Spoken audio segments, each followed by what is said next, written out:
समय आएगा, सबसे बड़ा और सबसे लंबा छलांग हम ही मारेंगे।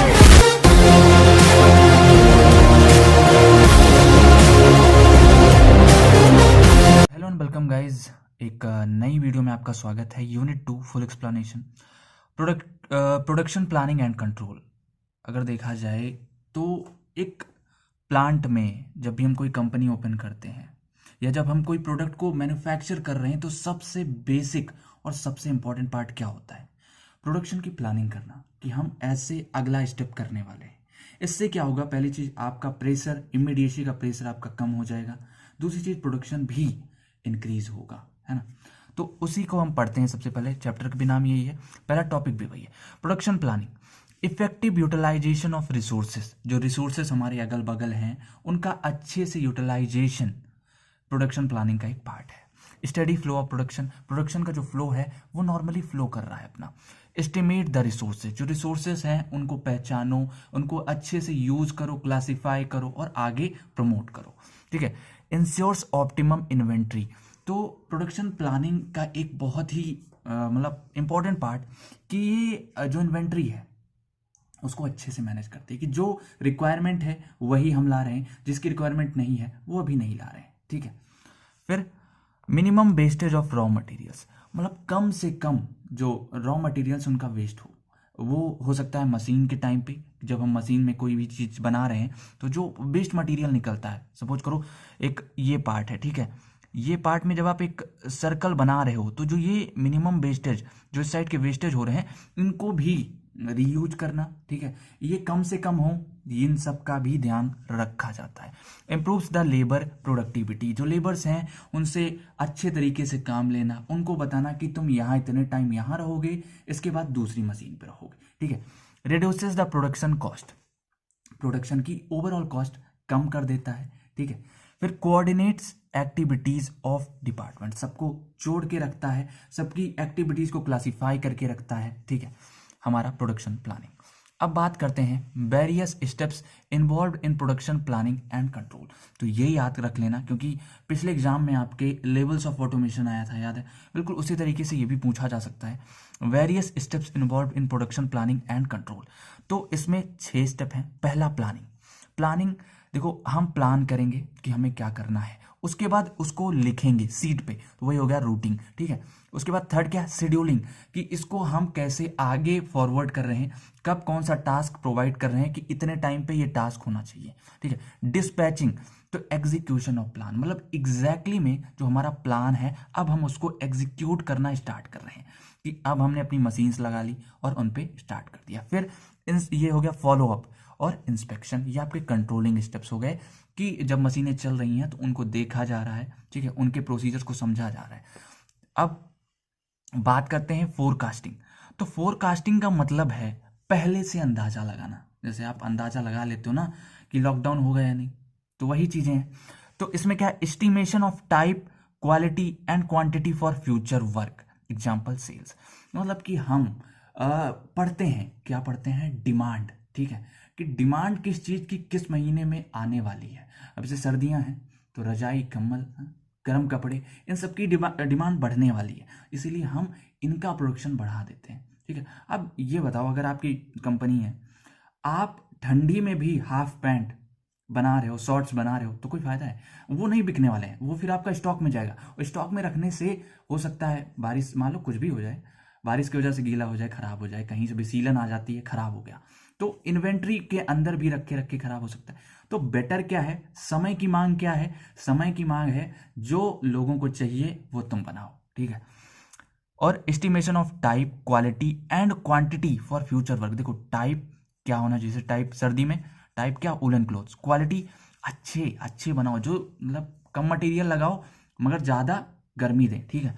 फिर क्वांटिटी, कितनी क्वांटिटी? कम से कम क्वांटिटी लगाओ, क्वालिटी वाला लगाओ, ठीक है, for future work. Example sales, तो सेल्स के फील्ड में बहुत ज़्यादा यूज होता है। Crucial role in development of plans. तो फोरकास्टिंग का यूज आपके प्लान्स में, उनको डेवलप करने में बहुत ही ज़्यादा है, ठीक है। फिर determines volume of production and production rate. तो फोरकास्टिंग डिटरमाइन करता है वॉल्यूम, प्रोडक्शन कितना प्रोड्यूस करना है और किस रेट से प्रोड्यूस करना है, ठीक है। फिर need of plant expansion, plant को एक्सपेंड करने की जरूरत पड़ेगी क्या, क्या फ्यूचर में हमें 5 मशीनें और लगानी पड़ेंगी या नहीं, ठीक है, वो हो गया। Need for product research development, तो प्रोडक्ट रिसर्च, जो प्रोडक्ट है हमारा उसके बारे में और जानना कि इसमें क्या कमी हो रही है, कैसे हम उसे सुधार सकते हैं। हेल्प्स इस्टेब्लिशिंग प्राइसिंग पॉलिसीज, तो प्राइसिंग पॉलिसीज के अभी हम इसे 10 रुपए में बेचेंगे मगर फ्यूचर में 10.25 का बेचेंगे, ठीक है, कह देंगे कि ये चीज़ नया आया है, ये चीज़ महंगा हो गया, और ऐसे करके प्राइसिंग पॉलिसीज पे भी काम करना एक तरीके से फोरकास्टिंग का बहुत बड़ा रोल है। फिर extent of advertising, product distribution etcetera, मतलब क्या एडवर्टाइजिंग की जरूरत है, अगर नीड है कोई भी सामान की तो क्या उसमें ज़्यादा एडवर्टाइजिंग की जरूरत है, नहीं, आपको हल्की फुल्की एडवर्टाइजिंग करनी है, एक आध जगह बैनर लगवा दो या एक आध जगह पैम्पलेट छपवा के बांट दो, दैट्स इट, ठीक है। Product distribution. अब बात करते हैं नेक्स्ट टॉपिक की, तो नेक्स्ट टॉपिक है आपका टाइप्स ऑफ फोरकास्टिंग टेक्निक्स। तो 2 टाइप की आपकी फोरकास्टिंग होती हैं, क्वालिटेटिव और क्वांटिटेटिव। क्वालिटेटिव में डेल्फी मेथड है, सेल्स फोर्स कंपोजिट है, कंज्यूमर पैनल सर्वे है, सिनेरियो राइटिंग है, और क्वांटिटेटिव में है time series, casual, smoothing, trend position. तो ये आपके टाइप्स हो गए, ठीक है, पूछा जा सकता है और याद भी रखना। अब बात करते हैं एग्रीगेट प्रोडक्शन प्लानिंग, ठीक है, एग्रीगेट प्रोडक्शन प्लानिंग। तो ये आपके सामने एक फ्लो चार्ट है, इसमें क्या है देखिए, इंटरनल जो प्लानिंग है क्या है, कैपेसिटी, कितनी कैपेसिटी रखनी है, वर्कफोर्स कितने लोगों को लगाना है, फिर इन्वेंट्री में क्या क्या सामान रखें क्या नहीं रखें, प्रोडक्शन कैसे होगा, ये आपका इंटरनल प्लानिंग हो गया। एक्सटर्नल देखा जाए तो एक्सटर्नल कैपेसिटी, कितना हम एक्सपोर्ट कर सकते हैं, कितनी ट्रकें हैं हमारे पास, कंपटीशन कैसा है कि मार्केट में हमारा कंपटीटर कौन है, दूसरा रॉ मटेरियल सप्लाई कैसे हो रहा है, डिमांड क्या है लोगों की, इकोनॉमिक कंडीशंस क्या है, ठीक है। तो इन सब चीज़ों का ध्यान रख के एग्रीगेट प्रोडक्शन प्लानिंग की जाती है। अब हम उसके स्टेप्स देख लेते हैं, तो स्टेप्स देखते हैं। स्टेप्स की बात करें तो steps of aggregate production planning are identify the aggregate plan that matches your company's objectives, लेबल, चेज, हाइब्रिड। तो एग्रीगेट प्रोडक्शन प्लान का पहला स्टेप है कि ऐसा प्लान सेलेक्ट करिए जो आपकी कंपनी को सूट करे, ठीक है, ना कि आप ऐसा प्लान सेलेक्ट कर लो जो आप एग्जीक्यूट ही ना कर पाओ, ठीक है। Step 2, based on plan determine aggregate production rate. तो प्लान के हिसाब से आप देखो कि आपका प्रोडक्शन रेट कैसे होने वाला है। Third, calculate the size of workforce, कितने लोगों की आवश्यकता है, कितने लेबर लगेंगे, कितनी मशीनें, ठीक है। फिर टेस्ट द एग्रीगेट प्लान, एक बार टेस्ट करो उसे। फिर evaluate plans performance in terms of cost, ठीक है। तो ये सारे स्टेप हो जाते हैं आपके एग्रीगेट प्रोडक्शन प्लानिंग में। अब बात करते हैं मास्टर प्रोडक्शन शेड्यूल। तो ये आप पहले भी पढ़ चुके हो, एमपीएस नाम है इसका। MPS is a plan for production of individual final items. तो फाइनल आइटम्स के प्रोडक्शन के लिए जो प्लान बनाते हैं हम लोग, वही हमारा कहलाता है मास्टर प्रोडक्शन शेड्यूल, ठीक है। अब इसमें देखो, ये हमारा प्रोडक्शन प्लान है, ठीक है, और इसमें हम लोगों ने बनाया 3 पीरियोडिक प्लान्स, ठीक है। पीरियोडिक प्लान छोटे छोटे पीरियोडिक प्लान्स में बढ़ जाता है। अब देखो, list of products to be manufactured, इसमें क्या क्या होता है, list of products to be manufactured, completed and delivered and what quantities. तो इन तीनों चीज का बहुत ही अच्छे तरीके से ध्यान रखना पड़ता है एमपीएस में। प्रोडक्ट है हमारा, वो firm, customers, order, forecasted demand और स्पेयर पार्ट्स, इन तीनों चीज के ऊपर डिपेंड करेगा, ठीक है। अब बात करते हैं एडवांटेजेस की। तो सिंपल एंड इजी, बहुत ही इजी तरीके से हम लोग मास्टर प्रोडक्शन शेड्यूल को शेड्यूल कर सकते हैं। केप्ट रनिंग, इसको हमेशा चलाए रख सकते हैं। Less cost to make it and maintained by non technical staff, मतलब नॉन टेक्निकल जो पढ़े लिखे नहीं है, मतलब ज़्यादा मशीन का नॉलेज नहीं है, वो भी कर सकते हैं, ठीक है। रस ऑर्डर्स इन्वॉल्व। अब डिसएडवांटेजेस की बात करें तो प्रोवाइड्स ओनली ओवरऑल पिक्चर देता है कि एक्चुअल में क्या होने वाला ये नहीं पता रहता। It does not give detailed information, ठीक है, वही चीज़ है। अब एप्लीकेशन देख लेते हैं। In big firms purpose of loading entire plant, in research and development organisation, computer centre, repair shops, इन सब जगह एमपीएस का यूज होता है, ठीक है। अब बात करते हैं एमआरपी की। एमआरपी आप पहले पढ़ चुके हो। एमआरपी होता है मटेरियल रिक्वायरमेंट प्लानिंग, कितना मटेरियल हमें रिक्वायर्ड होगा उसी की प्लानिंग करना इज कॉल्ड एमआरपी। तो कंप्यूटेशनल टेक्निक है, कंप्यूटर पे करते हैं। MPS for and products convert into detailed structure. तो एमपीएस जो मास्टर प्रोडक्शन शेड्यूल के जरिए हमने अपने प्रोडक्ट को डिजाइन किया था कि इतने टाइम के बाद इतना निकलेगा, तो उसी को कन्वर्ट करता है किसमें, डिटेल्ड शेड्यूल में, ठीक है। अब method of inventory control. MRP method of inventory control है, मतलब कि जितने मटेरियल की रिक्वायरमेंट है उतना ही हम लाके अपने इन्वेंट्री में रख रहे हैं, स्टॉक नहीं कर रहे हैं, है ना, वही चीज़ हो गया। अब बात करते हैं इसके डायग्राम की। तो diagram MRP material requirement planning, देखो ऊपर से कनेक्टेड है मास्टर प्रोडक्शन शेड्यूल, इसी को कन्वर्ट कर रहा है किसमें, डिटेल्ड पिक्चर में ये, ठीक है। और ये क्या है, BOM bill of material. Bill of material से मत कंफ्यूज होना कि ये आपका बिल है, बिल नहीं, ये उसकी डिजाइन है, उसका स्ट्रक्चर है, ठीक है। इन्वेंटरी रिकॉर्ड फाइल, इन्वेंट्री की फाइल की इन्वेंट्री में क्या क्या रखा है, इन सब चीज़ों से मिल के MRP हमारा बनता है क्या, planned order release for purchasing manufacturing other output reports, ठीक है। तो ये डायग्राम याद रखना, बाकी आपको मार्क्स मिल जाएंगे। अब MRP2 की बात करें, ये भी आप पढ़ चुके हो। MRP2 क्या होता है, मैन्युफैक्चरिंग रिसोर्स प्लानिंग। ये भी क्या है, computer based system for planning, scheduling, controlling, supporting. थोड़ा सा उससे ज़्यादा मॉडिफाइड होता है, अपडेटेड वर्जन होता है MRP1 का। ये MRP2 is close loop system. इसमें देखोगे बस MPS ओपन है, बाकी सब क्लोज है। देखो MPS MRP क्या है, मटेरियल रिक्वायरमेंट प्लानिंग, ये कनेक्टेड है मैन्युफैक्चर रिसोर्स प्लानिंग MRP2 से। CRP क्या है, कैपेसिटी रिक्वायरमेंट प्लानिंग, कनेक्टेड है इससे, और सॉफ्ट फ्लोर कंट्रोल भी कनेक्टेड है इससे। तो डायग्राम याद रखना, डायग्राम आपको जल्दी से मार्क्स दिलवाएगा, ठीक है। अब बात करते हैं रूटिंग की। तो रूटिंग क्या होता है, flow of materials inside the plant, how, where and in what sequence work is to be done. मतलब रूटिंग होता है कि जो मटेरियल है हमारा कंपनी में कैसे फ्लो कर रहा है हमारे प्लांट के अंदर, कि जैसे एक मशीन से दूसरे मशीन पे जाना, है ना, कौन ले जा रहा, वर्कर ले जा रहे हैं, कहाँ ले जा रहे हैं, किस सीक्वेंस में ले जा रहे हैं, कौन सी मशीन पे पहले जा रहा, फिर किस मशीन पे जा रहा। तो ये हो गया हमारा रूटिंग। अब ऑब्जेक्टिव की बात करें तो ये बेस्ट होता है चीपेस्ट सीक्वेंस ऑफ ऑपरेशन। इसका यही ऑब्जेक्टिव रहता है कि बेस्ट एंड चीपेस्ट सीक्वेंस ये अडॉप्ट करे, ठीक है। फिर quantity, machine capacity, path of flow और रूट सीट। तो ये ऐसे हम लोग बनाते हैं कि क्वांटिटी है हमारी, फिर मशीन कैपेसिटी हम लोग चेक करते हैं कि मशीन कितना हैंडल कर सकती है, उसके बाद पाथ बनाते हैं कि कैसे जाने वाला है, और फिर हम रूट सीट पर उसे तैयार करते हैं, ठीक है। ये हो गया हमारा रूटिंग। अब बात कर लेते हैं अगले टॉपिक की। तो अगला है हमारा शेड्यूलिंग। शेड्यूलिंग हमारी 3 टाइप की होती है, master, part and machine loading, ठीक है। शेड्यूलिंग भी इंपॉर्टेंट टॉपिक है। Preparation of time table, scheduling क्या है, प्रिपरेशन ऑफ टाइम टेबल। जैसे आप लोग सोचते होगे ना कि आपके स्कूलों में, आपके कॉलेजों में शेड्यूल रहता है सब कुछ, है ना, कि ये क्लास इसके बाद है, ये टीचर इसके बाद आएंगे, है ना, इसके बाद आप ये वाली क्लास बंक करने वाले हो। तो हर एक चीज़ शेड्यूल्ड रहती है। Total time for manufacturing of product, है ना, टोटल टाइम कितना टाइम लगने वाला है एक प्रोडक्ट को बनाने के लिए, वो हम प्लान करके रखते हैं और असल में भी उसे एग्जीक्यूट करने की कोशिश करते हैं। Time expected to be spent at each machine and process, हर मशीन पे कितना टाइम लगेगा, ये भी हमारा शेड्यूलिंग के अंदर आता है। ऑब्जेक्टिव से है डिलीवर इन टाइम, मतलब टाइम पे डिलीवर करना। Make maximum use of man and machines, जितना हो सके हम लेबर्स का यूज कर सकें और मशीन्स का अच्छे से यूज कर सकें, है ना, एक्स्ट्रा आउटपुट उनसे निकाल सकें। Keep minimum materials in process, minimum materials in process का मतलब है कि ये नहीं कि भैया अभी एक मशीन चल ही रही है कि आप दूसरा लेके पहुंच गए, है ना, अभी वो प्रोसेस कर रही है कि आप दूसरा भी पहुंच गए, भैया ये भी लगाओ वो भी लगाओ।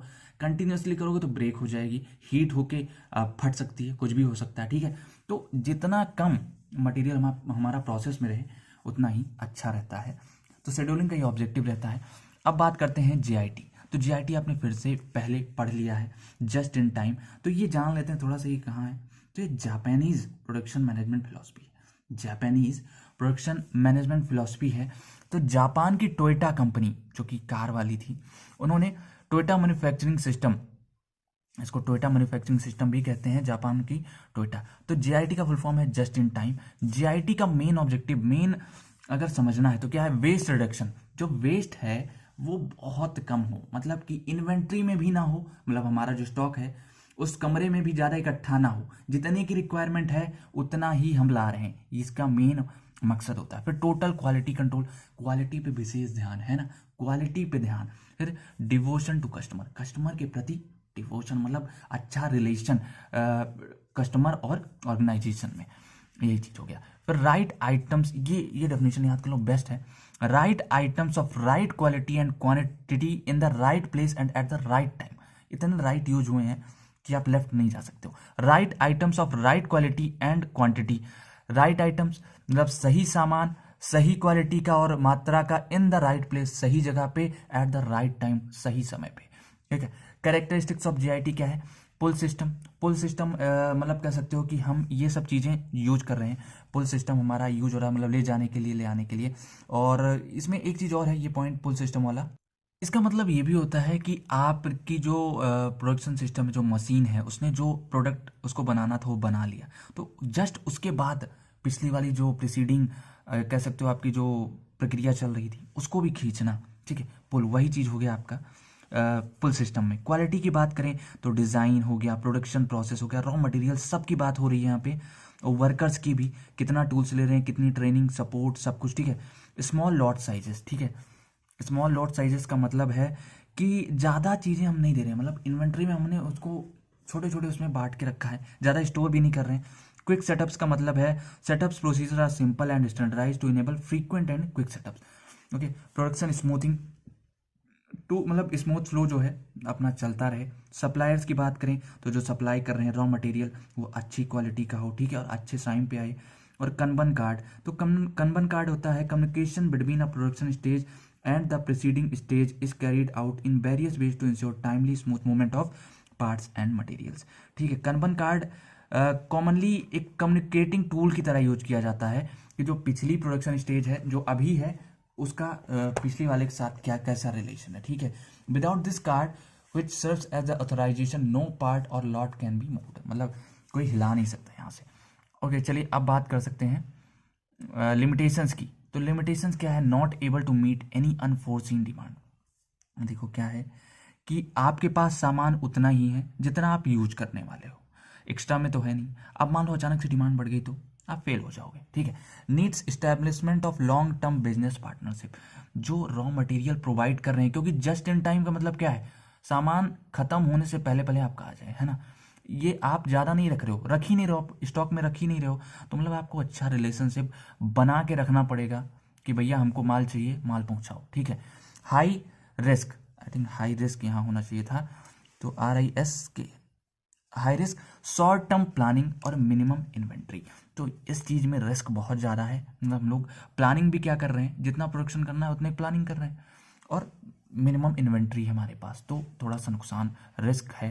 ठीक है, रिस्क है तभी तो इसका है। सप्लायर्स ऑफ इनपुट एजुकेटेड, जो इनपुट प्रोवाइड कर रहे हैं, जो वर्कर्स हैं, वो एजुकेटेड होने चाहिए, क्योंकि बार बार हमें इनपुट देना पड़ रहा है।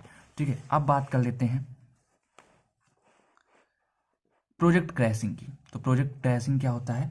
It is the shortening the duration of project by reducing the time of one or more task done by increasing the resources to the project। मतलब कि देखो, शॉर्टनिंग ड्यूरेशन ऑफ प्रोजेक्ट, जो हमारा प्रोजेक्ट है उसका टाइम कम कर देना, कि अगर ये 10 दिन में बन रहा है तो क्यों ना ये 9 दिन में ही बने, तो वही चीज़ है done by increasing the resources to the project. मतलब कि अब क्या है, 9 दिन में बनाने के लिए एक मशीन एक्स्ट्रा लगेगी, मतलब हमने एक रिसोर्स ऐड कर दिया। फिर this adds cost of overall project, मतलब कि क्या होगा, अब एक मशीन तो लगाओगे मगर आपका दाम बढ़ गया। ठीक है, तो वही चीज़ जो ओवरऑल कॉस्ट निकल के आएगी वो बढ़ जाएगी। ऑब्जेक्टिव क्या है? Shorten the project while also keeping costs at a minimum, मतलब कि प्रोजेक्ट को अच्छा बनाना है हमें, ठीक है, कम करना है उसका टाइम, बट जो कॉस्ट है वो भी कम से कम हो, मशीनें लगा तो रहें मगर ज़्यादा कॉस्ट ना आए, यही होता है। स्टेप्स इन्वॉल्व देख लो, तो find critical path and normal project duration, फिर cost slope of each activity find करो, select activity with minimum cost slope, crash it, और select next higher cost slope, उसको भी क्रैश करो, repeat the above steps until total minimum cost and optimum duration is obtained. ठीक है, तो ये इतना आपका।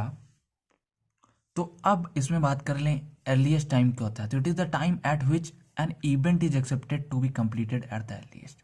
ठीक है, कि कितने मतलब पहले आपका ये एस्टिमेटेड टाइम होता है कि एक्सेप्ट कर लिया जाए कि इतने टाइम के बाद आपका इवेंट खत्म ही हो जाएगा। ठीक है, तो ये देख लेना लेटेस्ट टाइम, और आई थिंक मैंने इसको मार्क भी किया है 2.28 एंड 2.29, तो इन दोनों क्वेश्चंस को आप पढ़ लीजिएगा, वैसे मैं समझा दूंगा बाद में। ठीक है, पार्ट एंड रिलेटिव टर्म्स, तो 2 क्वेश्चन आपको करने हैं 2.28 और 2.29 अपनी तरफ से, बाकी इस चैप्टर में और कुछ नहीं होने वाला है। ठीक है, तो अब इसी में हम बात कर लेते हैं यूनिट 3 की। तो यूनिट 3 की बात कर लेते हैं, इसी में 2 टॉपिक बचे हैं, उनको मैं आपको बाद में एक्सप्लेन कर दूंगा। उससे ज़्यादा उस यूनिट से ज़्यादा कुछ पूछ नहीं सकते। ट्राई करिएगा, पढ़ लीजिएगा। पर्ट और सीपीएम दो इंपॉर्टेंट टॉपिक हैं, बचे हैं, उनको मैं कवर कर दूंगा अभी, ठीक है। डेप्रीसिएशन यूनिट 3 स्टार्ट कर रहे हैं। यूनिट 3 में बहुत कम चीज़ें हैं, बट हाँ बहुत मज़ेदार चीज़ें हैं। डेप्रीसिएशन क्या है? Fall in the value or utility of fixed assets which are use in operations over the definite period of years. मतलब कि सपोज करो आप एक फ़ोन खरीदते हो 20,000 का, ठीक है। 20,000 का आपने एक फ़ोन खरीदा, आपने उसको 2 साल चलाया, उसके बाद सोचे यार नया मॉडल आ गया है, अब उसमें कैमरा भी अच्छा है यार, 208 मेगापिक्सल का कैमरा है, चलो उसको उठा लेते हैं। तो इसको बेचने के लिए आप गए, तो 2 साल आपने यूज किया है और वो बिका आपका जाके 2,000 में। 2 साल में उसकी वैल्यू 2,000 आ गई। तो अगर आपसे डिप्रिसिएशन निकालने की बात की जाए तो क्या होगा? 20,000 माइनस 2,000 अपॉन में 2, ठीक है। वही चीज आपका क्या कहलाएगा? डेप्रिसिएशन। डेप्रिसिएशन का मतलब कि कोई भी चीज आप अगर खरीद रहे हो तो उसकी कीमत गिर रही है। आपके घर में आपके पिताजी माताजी कहती होंगी कि बेटा ऐसी जगह इन्वेस्ट करो ना जिसकी कीमत बढ़े, घटे नहीं। जैसे लैंड खरीद लो, देखो अगर एक जमीन खरीद रहे हो तो उसकी कीमत बढ़नी है आने वाले 10 साल में। तो वही चीज है कि डेप्रिसिएशन में क्या है? Fall in the value or utility of fixed assets which are used in operations over the definite period of years, ठीक है। तो जितने टाइम के बाद आप देखोगे तो उसकी जो वैल्यू है वो गिर जाएगी, है ना, टोटल वैल्यू से। अब इसको रेवेन्यू लॉस भी कहा जाता है। और कॉजेस ऑफ डेप्रिसिएशन क्या होता है? फिजिकल या फंक्शनल। तो फिजिकल फंक्शनल ये तो मैंने आपको कॉस्ट में बताया। अब फिजिकल देखो कैसे होगा। सपोज करो आपका फ़ोन है, अब एकदम नया भी होगा ना तो भी 2,000 में बिकेगा, बट मान लेते हैं आपने 3 से 4 बार उसे गिराया है, ठीक है, तो बियर एंड टीयर हो गया। और दूसरी चीज़ उसकी बैटरी जो है यूज करते करते इतना आप चलाते थे दिन में 10 से 12 घंटे कि उसकी फिजिकल डिके हो गई है, ठीक। बॉडी जो है ऊपर वाला वो खराब होने लगा है, एक्सीडेंटल मतलब कहीं से गिरा उराती हो, तो ये हो गया आपका फिजिकल में। अब फंक्शनल की बात करें तो इनएडिक्वेसी। इनएडिक्वेसी का मतलब है यूज एंड डिमांड। मतलब हो सकता है कि उस फोन को अब किसी की जरूरत ना हो, है ना, वो भैया अब आप नहीं चला रहे हो तो आपके जैसा कोई और नहीं चलाने वाला। हाँ हो सकता है कि ले ले कोई, बट उसकी नीड ही नहीं है, ठीक है। ऑब्सोलेसेंस का मतलब है कि नया अगर माल आ गया है उस हिसाब से नया फोन आ गया है उसका, है ना, तो समझ रहे हो ना, उसको कोई लेगा नहीं, कहेगा भैया इसका तो नया वर्जन आ गया, हम भी वही लेने जा रहे हैं, ये रखो आप, हम 2,000 में भी नहीं लेंगे इसे, ठीक है। तो यही चीज़ हो गया ऑब्सोलेंस, ठीक है। न्यू मशीन आ गई हो जैसे, तो उस केस में भी आप उसकी वैल्यू घट जाती है। जैसे आप एक पुरानी मशीन पे काम कर रहे हो कन्वेंशनल टाइप की, अब आ गई है सीएनसी, तो क्या करोगे आप? उसकी वैल्यू तो कम हो गई ना ऐसे ही, क्योंकि कम ज़्यादा टाइम में कम प्रोडक्शन कर रही है, अब ये कम टाइम में ज़्यादा प्रोडक्शन करेगी। अब मेथड्स की बात कर लेते हैं। तो 4 मेथड्स होते हैं: straight line, fixed percentage method, sinking fund और इंश्योरेंस पॉलिसी मेथड। तो फॉर्मूला क्या होता है? Initial value minus selling value upon time use. तो आपका मोबाइल कितने का था? 20,000 का था, बिका कितने का? 2,000 का। कितने साल में? 2 साल में। तो कितना हो गया? 18 के बाई 2, ठीक है। मैं लिखा हूँ, इसको काट दोगे तो 9 हो जाएगा, तो 9 के या फिर 9,000, समझ रहे हो ना, तो ये 9,000। तो इतनी वैल्यू इसकी डेप्रिसिएट हुई है, वही हम कह सकते हैं। 3.4 देख लेना आप। अब ब्रेक इवन एनालिसिस की बात करते हैं। ब्रेक इवन एनालिसिस क्या होती है, कैसे होती है, हर एक चीज़ हम देखेंगे, ठीक है। That point of sales volume when total revenue is equal to total expense. मतलब ये एक ऐसा पॉइंट है जो सपोज करो आप स्टार्टिंग में एक बिजनेस स्टार्ट करते हो, आप लगाते हो 10,000 रुपये, ठीक है। और 10,000 के बाद कुछ टाइम के बाद, है ना, 10,000 लगाने में देखो क्या क्या लग रहा है। आप 5,000 से स्टार्टिंग करते हो, ठीक है, 5,000 एक्स्ट्रा चार्जेस लग रहे हैं, मतलब 10,000 ओवरऑल मिला के 5,000 आपने मतलब सोचा कि इसको ऐसे करेंगे, सामान ऐसे लाएंगे। 5,000 में आपको जगह मिल रही है कि यहाँ पे 1 महीने का 5,000 रुपये देना पड़ेगा आपको, तो आपने ओवरऑल 10,000 लगाया, मगर एक टाइम के बाद एग्जैक्ट 10,000 रुपये आपको मिल रहे हैं। तो वो ऐसा पॉइंट जहाँ पे टोटल रेवेन्यू बराबर है टोटल एक्सपेंसेस के, ठीक है। जितना आपने लगाया था उतना आपके सेल हो रहा है, ठीक है। तो point of no profit no loss हम कह सकते हैं इसे। एक ऐसा पॉइंट जहां पे ना हमारा प्रॉफिट हो रहा है ना हमारा नुकसान। तो बीईपी, ब्रेक इवन पॉइंट, ठीक है। ब्रेक इवन पॉइंट को हम लोग क्रिटिकल पॉइंट कहते हैं, इक्विलिब्रियम पॉइंट कहते हैं और बैलेंसिंग पॉइंट भी कहते हैं, ठीक है। ब्रेक इवन पॉइंट में देखो यूनिट्स होती है, टर्म्स ऑफ मनी वैल्यू और परसेंट ऑफ एस्टिमेटेड कैपेसिटी। इस बीईपी को हम 3 तरीके से निकाल सकते हैं, यूनिट से, टर्म्स ऑफ मनी वैल्यू और परसेंट ऑफ एस्टिमेटेड कैपेसिटी, ठीक है। अब बात कर लेते हैं कि आपका relationship between total cost, total selling cost, volume of production. तो ये आपका रिलेशनशिप भी होता है total cost, total selling cost और वॉल्यूम ऑफ प्रोडक्शन के बीच में, ठीक है। अब देखो कोई भी सामान है तो उसमें क्या क्या होता है, देखो पहली चीज टोटल कॉस्ट है ना, कितना आपने लगाया, तो वो क्या होगा, fixed cost plus variable cost. अगर आप कुछ प्रोड्यूस कर रहे हो तो प्रोडक्शन में टोटल कॉस्ट कितना लगा, वो होगा fixed cost plus variable cost. Fixed cost क्या होता है, मतलब कि अगर आप एक प्लांट खोले हो है ना, उसमें अगर बिजली लगाए हो, वर्कर्स आ रहे हैं, मशीन्स हैं, मशीन्स चल रही हैं, ठीक है, बिजली हो गई, तो वो आपका फिक्स्ड है। मतलब भैया कुछ भी हो, आप आ रहे हो नहीं आ रहे हो तो भी आपकी लाइट जलेगी, है ना, लाइट तो जला के रखना पड़ेगा। या फिर जैसे और एग्जांपल्स ले लो कि वेंटिलेटर हो गया, ये सब ऑन करके रखना ही पड़ेगा ताकि इन्वायरमेंट सही से बना रहे। तो फिक्स्ड कॉस्ट वो जो कि प्रोडक्शन पे डिपेंड नहीं करती है, प्रोडक्शन हो चाहे ना हो लगेगा उतना ही, है ना, वही चीज़ है। अब देखो फिक्स्ड कॉस्ट में ग्राफ कैसे होने वाला है, ये आपका ये कॉस्ट है, ये वॉल्यूम है, ये फिक्स्ड कॉस्ट का ग्राफ है, ठीक है, ये फिक्स्ड कॉस्ट का ग्राफ है। अब बात करते हैं, सॉरी टोटल कॉस्ट का, ठीक है, सॉरी आई थिंक ये फिक्स्ड कॉस्ट का, ठीक है, ये फिक्स्ड कॉस्ट का है, ये आपका फिक्स्ड कॉस्ट का है, ठीक है, याद रखना, थोड़ा सा कंफ्यूजन हो जाती है बट कोई बात नहीं। देखो ये क्या है, मशीन कॉस्ट, फिक्स्ड कॉस्ट में आ गया machine cost, worker, officer cost, bill, electricity, rent. अगर आपने जमीन ले रखी, ठीक है, रेंट पे ले रखा है, अब आप प्रोडक्शन करो ना करो आपको रेंट देना पड़ेगा, ठीक है, बिजली का बिल देना पड़ेगा। ऑफिसर जो देखने आएगा है ना, वो फॉर्मेलिटी करके ही चला जाएगा मगर आपको उसे देना पड़ेगा। वर्कर हो गए, मशीन कॉस्ट, मशीन जो है उसका भी कॉस्ट, उसमें जो ग्रीस लग रहा, ऑयल लग रहा, वो तो आपको लगाना ही पड़ेगा चाहे आप प्रोडक्शन करो चाहे ना करो। अब वेरिएबल कॉस्ट की बात करें तो वेरिएबल कॉस्ट क्या है, जैसे अभी आपने देखा डिमांड बढ़ गई, आपने कहा हम 50 वर्कर और बुलाते हैं, 50 लोगों को बुलाया अपने प्लांट में, अपने कंपनी में, कहा लग जाओ काम पे शुरू हो जाओ, मशीन्स को ऑन कर दिया। अब क्या होगा, ये जो आपकी कॉस्ट है ये वेरिएबल कॉस्ट है, मतलब वर्कर्स इंक्रीज हो गए। तो वही चीज कि इसका ग्राफ देखो कैसे जा रहा है, अचानक से और जीरो से जा रहा है। फिक्स्ड कॉस्ट में एक जगह जब फिक्स्ड है मतलब उतना देना ही पड़ेगा, तो वॉल्यूम और ये हो गया कॉस्ट। अब डायरेक्ट लेबर और डायरेक्ट मटेरियल्स, ठीक, इनसे कनेक्टेड होता है। अब बात कर लेते हैं टोटल कॉस्ट क्या होता है। तो टोटल कॉस्ट होता है fixed cost plus variable cost. अब यहाँ पे वेरिएबल कॉस्ट की बात कर लेते हैं हम पहले।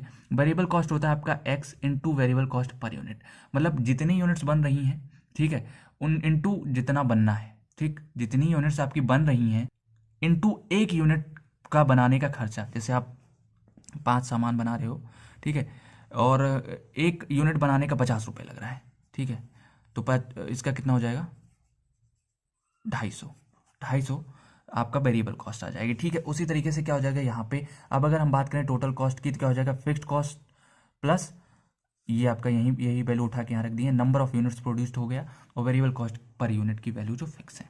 अब अगर इसका ग्राफ देखें हम लोग तो ग्राफ क्या होगा, यहाँ पे अगर आप ध्यान से देखो तो ये आपका यहाँ पे आपका हो जाएगा वॉल्यूम, सॉरी कॉस्ट, और यहाँ पे आपका हो जाएगा वॉल्यूम, ठीक है, ये वॉल्यूम हो गया वो कॉस्ट हो गया। अब ये जो है फिक्स्ड कॉस्ट है, ठीक है, ये आपका फिक्स्ड कॉस्ट है, ये आपका ये वेरिएबल कॉस्ट है, मतलब वेरिएबल जीरो से स्टार्ट हो रहा है, और ये जो टोटल कॉस्ट है आपका यहाँ से स्टार्ट हो रहा है। जब आप प्रोडक्शन करोगे ना, अब जीरो से थोड़ी ना, आपको तभी मिलेगा टोटल कॉस्ट जब आप प्रोडक्शन करोगे, ठीक है। तो ये हो गया आपका टोटल कॉस्ट। अब बात करते हैं टोटल सेलिंग कॉस्ट की, जो आप बेच रहे हो वो क्या होगा। तो टोटल सेलिंग कॉस्ट होता है total cost plus profit. Total cost मतलब जितना आपने खर्चा है, जितना आपने खर्चा किया है, प्लस प्रॉफिट, जितना आपको प्रॉफिट मिला है। तो देखो अब ये आपका, अब ये भी आपका जीरो से स्टार्ट होगा, ठीक है, जीरो से स्टार्ट होगा ये आपका सेलिंग कॉस्ट जो है, टोटल सेलिंग कॉस्ट। अब ये अगर इतना समझ गए आप, ये हाँ, ये क्या होता है, x into selling cost per unit, एक यूनिट का जितना दाम है इंटू जितनी यूनिट है आपके पास, तो वो होता है आपका टोटल सेलिंग कॉस्ट। अब अगर इन दोनों ग्राफ को हम कंबाइन कर दें तो कैसा दिखने वाला है, वो कुछ ऐसा दिखने वाला है ना। Graphical method of break even chart, देखो ये आपकी क्या है, फिक्स्ड कॉस्ट है, फिक्स्ड कॉस्ट है, इसमें कुछ भी नहीं होगा, प्रोडक्शन करो चाहे ना करो। उसके बाद दूसरा देखा जाए तो ये आपका क्या है, वेरिएबल कॉस्ट है, ठीक है, वेरिएबल कॉस्ट, अगर वर्कर्स आए तभी बढ़ेगा। और दूसरा आपका देखा जाए तो ये क्या है, यहाँ से जा रहा है ये टोटल कॉस्ट, टोटल कॉस्ट जा रहा है, ये आपका टोटल सेलिंग कॉस्ट है ना। अब जब इन दोनों को देखोगे एक पॉइंट पे जाके मिल जाएंगे, यही पॉइंट आपका होता है ब्रेक इवन पॉइंट, ठीक है। मतलब इस पॉइंट पे जितना आपने लगाया था आपको मिल गया है, ठीक है। इस पॉइंट पे जितना आपने लगाया था, स्टार्टिंग में इन्वेस्टमेंट किया था सब कुछ, उतना आपको मिल गया है। अगर इस पॉइंट के आगे आप एक स्टेप भी बढ़े तो आपको प्रॉफिट हो जाएगा, समझे। और अगर इस पॉइंट से एक भी पॉइंट पीछे आप गए तो आपको लॉस हो जाएगा, समझे। एक ऐसा पॉइंट जहां पे ना प्रॉफिट है ना लॉस है। अब इतना है, अब इसके पीछे लॉस का ये एरिया है, ठीक है, ये लॉस का एरिया है और ये प्रॉफिट का एरिया है, ठीक है। प्रॉफिट मैंने लिख रखा है, ये आपका फिक्स्ड कॉस्ट है, ये वेरिएबल कॉस्ट है, टोटल कॉस्ट है, टोटल सेलिंग कॉस्ट, और ये ग्राफ है। तो आई थिंक ग्राफ समझ में आ गया होगा आपको। अब इसी के साथ अब अगला टॉपिक हम लोग स्टार्ट करते हैं, क्या है इसी में देखो एट बीईपी। हाँ, इसका न्यूमेरिकल वैल्यू कैसे निकलेगी, तो एट बीईपी देखो पी प्लस टोटल कॉस्ट बराबर टोटल सेलिंग कॉस्ट, मतलब प्रॉफिट प्लस टोटल कॉस्ट बराबर टोटल सेलिंग कॉस्ट। तो टोटल सेलिंग कॉस्ट देखा जाए, यहाँ प्रॉफिट क्या है, प्रॉफिट तो जीरो है। बीईपी पे नो प्रॉफिट नो लॉस, मतलब प्रॉफिट आपका जीरो हो गया, मतलब टोटल कॉस्ट बराबर टोटल सेलिंग कॉस्ट, पी यहाँ पे जीरो है। फिर हमारा टोटल सेलिंग कॉस्ट क्या हो जाएगा, देखो x into selling cost per unit. X क्या है हमारा, एक सामान है, ठीक है, एक यूनिट, नंबर ऑफ यूनिट्स, कितनी यूनिट्स है हमारे पास, और एक यूनिट को बेचने का कितना दाम है, प्लस इसकी वैल्यू क्या हो जाएगी टोटल कॉस्ट की, fixed cost plus x into variable cost per unit. तो अब यहां से अगर आप ध्यान से देखो तो अगर इसको हम इधर ले गए तो ये माइनस में चला जाएगा, बराबर एफ सी हो जाएगा। एक्स को कॉमन ले लिए तो selling cost per unit minus variable cost per unit बराबर एफ सी। अब यहाँ पे एक्स की वैल्यू अगर हम लोग निकाल लें तो इसके नीचे आ जाएगा F C upon selling cost per unit minus variable cost per unit. तो ये आपका हो गया एक्स जो है, यही आपका होता है एक्स आपका वेरिएबल, ये क्या कहते हैं इसे, ब्रेक इवन पॉइंट, ठीक है, बीईपी। तो आई थिंक ये आपको समझ में आ गया होगा। अब अगर आप कहो तो न्यूमेरिकल भी बता दे रहा हूँ मैं आपको, एक मिनट। तो जैसे कि आप देख रहे हो कि fixed cost are 40,000 per year, मतलब ये क्या है F C. Variable cost are 50 per unit, तो वीसी पर यूनिट है ये, ठीक है। And the selling price is 90 each, तो ये क्या हो गया एससी पर यूनिट, मतलब एक्स एससी पर यूनिट। अब देखो इसमें क्या होता है, हमारा फॉर्मूला क्या होता है, एफ सी अपॉन में क्या हो जाता है एस पी माइनस वी सी। तो एफ सी हमारा 40,000 है, 40,000 वही रखा, अपॉन में 90 माइनस 50 और आंसर हमारा 1000 यूनिट्स आ गया। तो इतना ईजी क्वेश्चन आ सकता है, ठीक है, आ सकता है, इसमें कोई दिक्कत नहीं होने वाली है। अब अगर इसकी बात करोगे तो एनुअल फिक्स्ड कॉस्ट तो एफ सी हो गया है आपका 50,000, variable cost are estimated 50% of the ₹40 per unit, मतलब 50 अपॉन 100 इंटू 40, तो वेरिएबल कॉस्ट यहाँ से आपका आ जाएगा। तो क्या हो जाएगा, अगर वी सी की बात करें तो 50 अपॉन 100 इंटू 40, ठीक है, तो आ जाएगा 20 आपका variable cost. Selling price, find BEP, find the BEP, तो बीईपी के लिए फॉर्मूला यही रखेंगे हम लोग, ठीक है, फॉर्मूले में यही रखेंगे। एफसी क्या है हमारा, एफसी हमारा है 40,000 सॉरी 50,000 है, 50,000 है, अपॉन में क्या हो जाएगा, बीसी कितना है हमारा 20 है, ठीक है, और फॉर्मूला क्या होता है एसपी माइनस बीसी, तो एसपी भी हमें निकालना पड़ेगा। तो एसपी कितना है, सेलिंग प्राइस कितना है आपका 40 unit, ₹40 per unit selling price है ना, तो ₹40 आपका ये एसपी हो गया। एसपी आपका यहाँ से क्या हो जाएगा 40, ठीक है, एसपी बराबर 40। तो अब हम लोग को क्या करना है 50 इसमें अपॉन 40 माइनस 20, तो आ गया 20, और इसको कट करेंगे तो 2 से आ गया पूरा 25 समथिंग आएगा, ठीक है, देख लेते हैं 2500, ठीक है ना, 2500 आ गया। अब profit or loss when Q is equal to 3250, ये अगला क्वेश्चन है, resulting from a volume of 3250 units, मतलब पूछे what profit or loss would result from a volume of 3250, तो वो देख लेते हैं कैसे किया इन्होंने। तो Q की वैल्यू इन्होंने दे रखा है 3250, और बोले हैं प्रॉफिट कितना हो जाएगा, प्रॉफिट होता है total revenue minus total cost, total revenue जितना हमको अर्न हुआ है माइनस टोटल कॉस्ट, तो टोटल रेवेन्यू बराबर एस पी इंटू क्यू, तो क्यू को और एस पी कितना है 40 हमारा, 40 से मल्टीप्लाई किए, और यहीं पे total cost F C plus V C into Q is equal to इतना, और इतना आ गया, प्रॉफिट इतना है, इसमें से इसको माइनस कर देंगे तो 15,000 का प्रॉफिट हो रहा है, ठीक है। सिंपल क्वेश्चन आएगा, ज़्यादा कुछ नहीं आने वाला है, और कर ले जाओगे, बस ये फॉर्मूला याद रखना है आपको, ठीक है। अब इन्वेंट्री की बात कर लेते हैं कि इन्वेंट्री होता क्या है। तो इन्वेंट्री एक ऐसा प्लेस है, एक ऐसा स्टॉक रूम है जहां पे हम अपने रॉ मटेरियल्स को स्टोर रखते हैं, या फिर जो उन मटेरियल्स को भी रखते हैं जो बन चुके हैं या फिर जो आधे बन चुके हैं, सेमी मैन्युफैक्चर्ड, ठीक है। अब उनकी बात कर लेते हैं। तो finished products, work in progress और रॉ मटेरियल्स, तीनों चीज़ हमारी इन्वेंट्री के अंदर आती हैं। ये आपके दो टाइप के होते हैं, डायरेक्ट और इनडायरेक्ट। डायरेक्ट में आपका raw materials, semi finished goods, finished goods. Indirect में आपके लेबर हो गए, वो सब हो गए, ठीक है। अब बात कर लेते हैं इन्वेंट्री कंट्रोल क्या होता है। अगर इन्वेंट्री कंट्रोल को आप देखोगे तो techniques of maintaining the size, तो इन्वेंट्री कंट्रोल एक टेक्निक है साइज को मेंटेन करने का।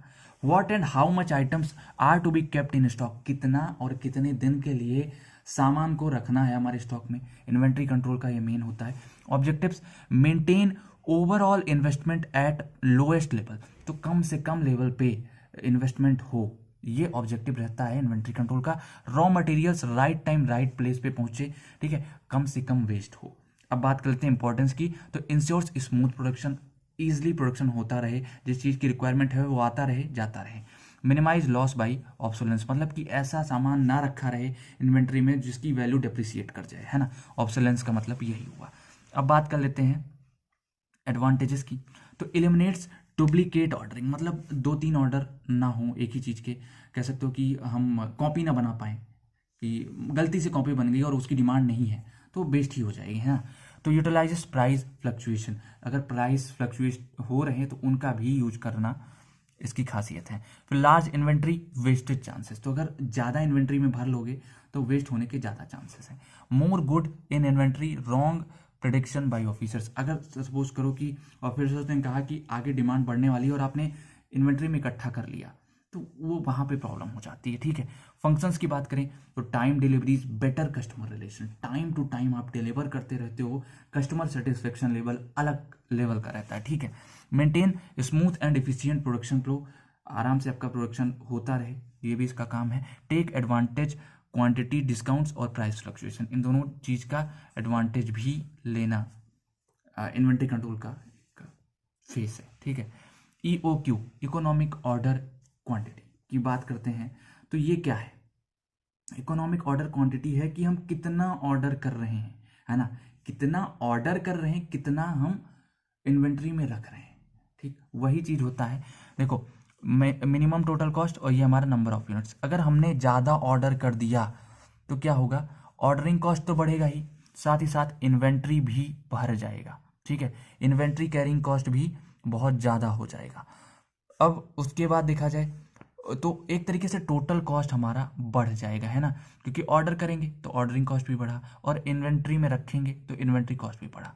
तो उस केस में देखिए आपका टोटल कॉस्ट यहाँ पहुँच गया, ठीक है, ये आपका टोटल कॉस्ट है। अब एक ऐसा पॉइंट है जहाँ पे आपका नॉर्मल दोनों चीज़ आप मेंटेन करके रखे हो, मतलब इन्वेंट्री भी उतनी ही रखे हैं जितना हमको यूज है ना, तो दोनों एक साइकिल फ्लो करती है रहती है, मतलब ज़्यादा कोई प्रॉब्लम नहीं होने वाली है आपको, आप उतना ही सामान मंगा रहे हो जितना आप यूज़ कर रहे हो, तो इकोनॉमिक ऑर्डर क्वांटिटी मेंटेन्ड है, ठीक है। अब ऑर्डरिंग कॉस्ट क्या होता है, total annual demand upon quantity order of each time, ठीक, और ऑर्डरिंग कॉस्ट पर ऑर्डर, तो इन सब चीज़ों को देख लो और ये हो जाएगा D/Q/S, ये फॉर्मूला याद रखना, इस पर क्वेश्चन आ सकते हैं। फिर कैरिंग कॉस्ट क्या हो जाएगा, average units in inventory into carrying cost per unit, तो Q/2 इंटू H, और यहाँ इन दोनों को अगर इक्वल कर दोगे तो यहाँ से आपकी Q की वैल्यू आ जाएगी, है ना, ये Q² हो जाएगा 2DS/H और Q की वैल्यू √2DS/H हो जाएगी। D होता है डिमांड पर ईयर, S होता है कॉस्ट पर ऑर्डर और H होता है cost of holding per unit, मतलब इन्वेंट्री में स्टोर करना। अब बात कर लेते हैं ABC एनालिसिस की, तो ABC एनालिसिस क्या होता है, ऑलवेज बेटर कंट्रोल, तो एक इन्वेंट्री मैनेजमेंट पॉलिसी है, टेक्निक है, ठीक है, इन्वेंट्री मैनेजमेंट टेक्निक। और ए क्या है, less in number, very expensive.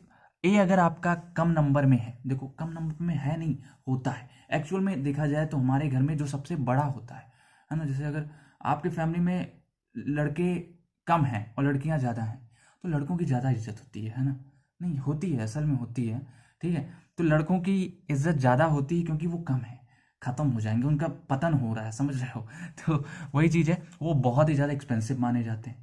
अब दूसरा क्या है, मॉडरेट इन नंबर, ऐसे क्वालिटी जो कि मॉडरेट हैं, जो कि बहुत कम है कंपनी में, है ना, तो उनकी मीडियम वैल्यू होती है। और सी जो होता है हाई नंबर लो वैल्यू। अब सपोज करते हैं आपके पास एक पेन है, ठीक है, एक पेन है आपके पास और इस पेन का ये जो निब है, ठीक है, आप ये मंगा रहे हो फिर इसका पूरी बॉडी मंगा रहे हो, मगर इसकी कैप नहीं मंगा रहे हो, ठीक है। वैसे कैप के बिना तो बिकने वाली नहीं है, मगर आप देखोगे कैप एक्चुअल में उतनी इंपॉर्टेंट नहीं है जितनी कि इसमें निब है, रिफिल है और अपर बॉडी है। तो एक केस में देखा जाए तो आपका मोस्ट क्या है, ए क्या हो गया, रिफिल, इंक, इंक, ठीक है। इंक, निब, रिफिल, ये मेन हो गए आपके। अपर बॉडी भी नहीं है तो भी आप रिफिल पकड़ के लिख सकते हो, ठीक है। तो ये मेन हो गए। Less in number, very expensive, बहुत एक्सपेंसिव, इनको अच्छे से कंट्रोल करना है हमें। दूसरा, मॉडरेट इन नंबर, जैसे अपर बॉडी हो गई, हाँ यूजफुल है, ठीक, इसको लाना पड़ेगा, तो इसकी मीडियम वैल्यू होती है और इसका कंट्रोल भी मॉडरेट होता है। अब थर्ड देखा जाए, high in number. High in number मतलब जो कैप है उसकी रिक्वायरमेंट है मगर उतनी नहीं है और वो ज़्यादा भी है, ठीक है, तो उसकी वैल्यू लो रहती है और उतनी ज़रूरत नहीं है मतलब उसको देखने की।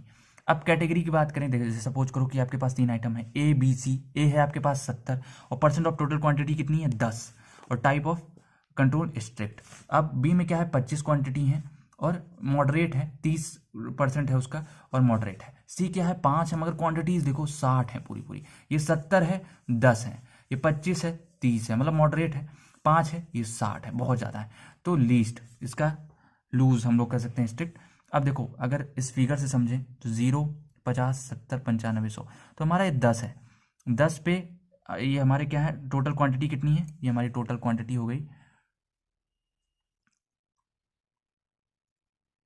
ठीक है। और ये आपका इधर हो जाएगा टोटल वैल्यू।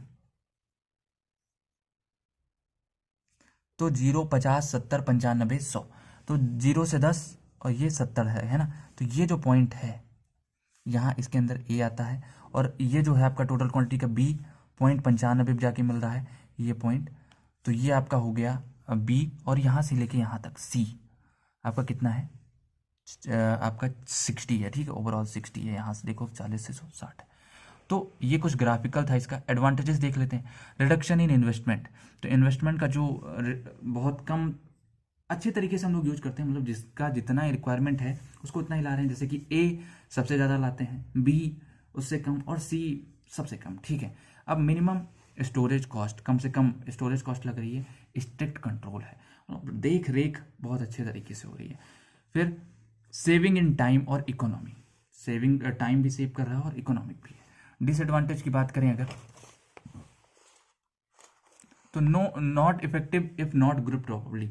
अगर आप ए बी सी को सही से ग्रुप नहीं कर रहे हो तो आप अच्छे से ए बी सी का फायदा नहीं उठा पाओगे। ए बी सी क्या है, always better control. Not effective in organisation where cost do not vary, तो ऐसी जगह जहाँ पे आप देखोगे कि ए का दाम भी 10 रुपये पर यूनिट है और 10 ही आ रही है, बी भी 10 रुपये पर यूनिट और 10 ही आ रही है, तो मतलब उस ऑर्गेनाइजेशन में इफेक्टिव नहीं होती है। No scientific base for classification, classification का कोई साइंटिफिक बेस नहीं है, बस हम प्राइस के ऊपर देख लेते हैं कि कौन सा ज़्यादा महंगा है उसको अलग रख लेते हैं, ठीक है। Extra cost of grouping not suitable for small organisation, तो जो ग्रुप बनाने का होता है ना उसमें भी आप लोगों को हायर करते हो, भैया आप ग्रुप बना दो, इन चीज़ को अलग रखो, इसको अलग रखो, और इसलिए एक्स्ट्रा कॉस्ट हो जाता है ग्रुपिंग का। और not suitable for small organisation, छोटी मोटी ऑर्गेनाइजेशन के लिए सुटेबल नहीं होता है, ठीक है। अब बात करते हैं VED एनालिसिस, तो इन दोनों में से एक क्वेश्चन आपका पक्का लग रहा है, या तो ABC एनालिसिस हो या VED एनालिसिस, तो अच्छे से पढ़ना। V से हो गया वाइटल, E से हो गया इसेंशियल और D से हो गया डिजायरेबल, ठीक है। वाइटल, इसेंशियल और डिजायरेबल। वाइटल का मतलब है जो सबसे ज्यादा इंपॉर्टेंट है, मतलब उसके बिना आपका काम नहीं होगा। जैसे कि एक मशीन, कंपनी में अगर एक मशीन नहीं है और प्रोडक्शन का वो मेन है तो आपकी कंपनी आगे बढ़ ही नहीं सकती, प्रोडक्शन कर ही नहीं सकती, ठीक है। दूसरा क्या है, इसेंशियल, जिनकी नीड है और मतलब अगर वो नहीं आते हैं, नहीं मिलते हैं तो थोड़ी देर के बाद आपका प्रोडक्शन रुक जाएगा, है ना। देखो V से वाइटल, अगर एब्सेंट है तो प्रोडक्शन स्टॉप, मतलब मशीन, ठीक है। अब E से इसेंशियल, अगर एब्सेंट है तो production will stop after some time like parts, जैसे कोई मशीन है उसका एक पार्ट डैमेज हो गया मगर वो अब भी चले जा रहा, जैसे अगर आप अपनी कार लेकर के निकले हो, ठीक है, बाइक लेकर के निकले हो, पीछे वाला टायर पंक्चर हो गया और आप चलाए जा रहे हो, बोलो कि ठीक है चलना है देते हैं, तो थोड़ी देर के बाद खराब हो जाएगा, है ना, तो वो हो गया E, ठीक है। अगर V की बात करें तो उसमें पेट्रोल, है ना, वाइटल क्या है, पेट्रोल, उसका टायर्स, तो ये वाइटल हो गए। E क्या हो गया, एसेंशियल का टायर पंचर है तो आपको बनवाना है, थोड़ी दूर आप लेके चले जाओ मगर उसके बाद उसको बनवा लो, नहीं तो आप सोचोगे पूरी जिंदगी ऐसे चलाएंगे तो भैया निपटेगा वो। ठीक है, अब डी की बात करें डिजायरेबल, तो डिजायरेबल अगर एब्सेंट है तो production will not be affected too much. जैसे कि आप कह सकते हो जैसे शीशा है, ठीक है, वैसे तो उसकी बहुत रिक्वायरमेंट है सेफ्टी के लिए, बट अगर नहीं है तो उतना ज़्यादा इफेक्ट नहीं होने वाला है ना। या फिर यूं कहें कि जैसे दो ब्रेक होती हैं आपकी बाइक में, ठीक है, और आगे वाली ख़राब हो गई है तो भी उतनी रिक्वायरमेंट नहीं है, बट हाँ रिक्वायरमेंट है, ठीक है, तो उसको आपको ठीक करवाना पड़ेगा। अभी आपकी गाड़ी चल सकती है बिना कुछ प्रॉब्लम किए, तो वही चीज़ है आपका VED एनालिसिस में। अब देख लेते हैं डिज़ायरेबल हो गया।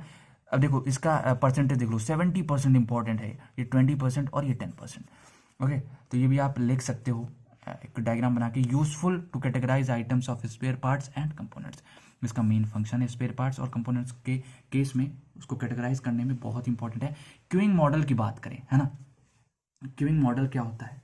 क्यूइंग मॉडल ऐसा समझो आप कि आपको मूवी देखनी है, नई नई मूवी लगी है सिनेमा में, आप जाते हो टिकट खरीदने, आप पहुंचे, आपके पीछे आपका दोस्त भी कहा हम भी देखेंगे तुम्हारे साथ, अब आप उसका पैसा नहीं दे रहे हो, ठीक है, वो अपना पैसा खुद देगा, बोले इतना पैसा नहीं है हमारे पास, ठीक है, कमाते हो साले तुम, लगाओ अपना, ठीक है, तो आप अपना खरीदने लगे, वो भी आपके पीछे पहुंच गया, फिर उसको देखते देखते उसका भी दोस्त पहुंच गया, अब वो भी अपना पैसा देगा, उसके पीछे अपना पैसा ये देंगे, और ये हो गए आपके पड़ोसी। तो ये पांचों लोग गए, लाइन में लग गए, कस्टमर्स अराइव हो रहे हैं, इधर से आ रहे हैं टिकट खरीदने के लिए। आपका टिकट काउंटर है, अंदर 3 टिकट काउंटर है, नंबर 1, नंबर 2, नंबर 3। तो ये वहाँ जाएंगे, ये यहाँ जाएंगे, ये यहाँ जाएंगे, और लाइन ये यहाँ आगे बढ़ती जाएगी, समझ गए। और टिकट लेने के बाद इधर से निकल जाएंगे, यहाँ पे हॉल वॉल होगा, वहीं जाके अपना मूवी देखेंगे, ठीक है। तो ये आपका हो गया कस्टमर्स अराइविंग, ये आपका हो गया क्यू। क्यू की बात करें तो क्यू आपका यही हो गया, लाइन में, वेटिंग लाइन कह सकते हो, जो लोग खड़े हैं। अब ये लोग ही नहीं, मतलब कुछ और भी हो सकता है, जैसे जैसे मान लो अगर आप कार वॉश के लिए गए हो, ठीक है, कार वॉशिंग के लिए, तो क्या करो, जैसे उसमें देखा ना मिस्टर बीन में कि कार को लाइन से लगानी पड़ती है, तो उसी तरीके से आपने अपनी कार लगाई, तो यहाँ पे जो कस्टमर हो गए वो कन्वर्ट हो गए किस में, कार में, मशीन में, व्हीकल में, है ना। इसी तरीके से मशीन की भी बात हो सकती है, तो वही चीज़ है। अब ऑर्डर की बात हो सकती है, यहाँ पे पार्ट्स की बात हो सकती है। क्यू का मतलब हो गया वेटिंग, ठीक है, ये आपकी सर्विस फैसिलिटी है जहाँ पे सर्विस दी जा रही है।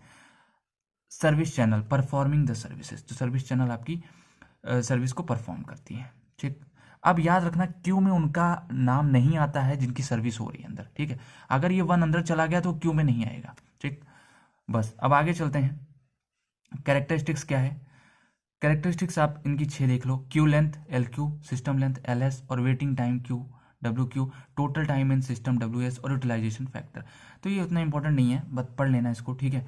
तो आई थिंक क्यू भी आपको समझ में आ गया होगा। बस इतना ही है इस यूनिट में जो कि इंपॉर्टेंट है और आ सकता है। आई होप कि सब कुछ क्लियर हो गया होगा। वीडियो लंबी हो गई है, बट आप 50 मिनट में आप 2 चैप्टर निपटा रहे हो तो ठीक ठाक ही है। ओके, तो चलिए, वीडियो अगर पसंद आया तो लाइक करिएगा, शेयर करिएगा, और 2 यूनिट हम ट्राई करेंगे आज आ जाए, नहीं आती तो कल आ जाएगी, ठीक है। इन सब की नोट्स हम आपको टेलीग्राम पे प्रोवाइड कर दे रहे हैं।